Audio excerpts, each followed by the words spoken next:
Hello guys, नमस्ते सबैजनालाई। आज म बर्गर बनाउन गइरहेको छु। सबैजनाले हेरेर साथ सपोर्ट गरिदिनु होला। चिकन फ्राई गरिरहेको छु म। अब प्याज स्लाइस काट्दैछु। हेर्नुहोस्, गोलो गोलो पारेर होइन, ठिक्क ठिक्कको साइज। अनि अब के बाँकी, अब अझै पनि टमाटर त सेम थिङ, सेम साइज नै काटिरहेको छु मैले। अब मैले के गरेँ, एउटा प्लेटमा हालिरहेको छु। अब ठिकठाक पारेर सलाद, लेटुस, चिकन, गाजर होइन, जति पनि त्यहाँ लाउने इन्ग्रेडियन्ट्सहरू रेडी भएको छ। अब बनाउनु सुरु भयो। मायोनेज सस, चिकन स्टिक, अनि अब बाँकी नै छन् अरू पनि होइन। फेरि मायोनेज सस,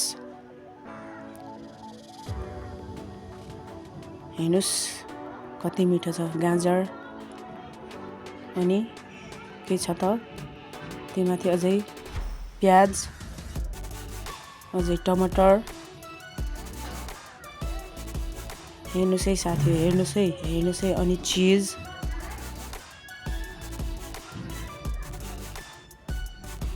हेर्दा त मिठो होला जस्तो छ है। घरमै बनाएको, हेरौँ के कसो हुन्छ।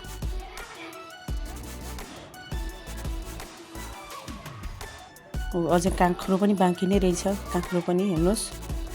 अब के गर्ने, टप बर्गरको बन।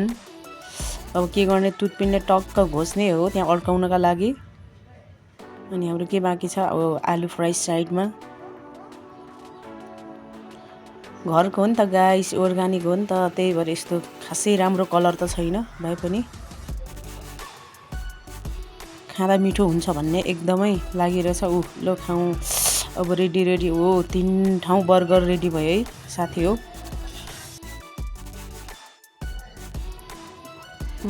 Burger first bite.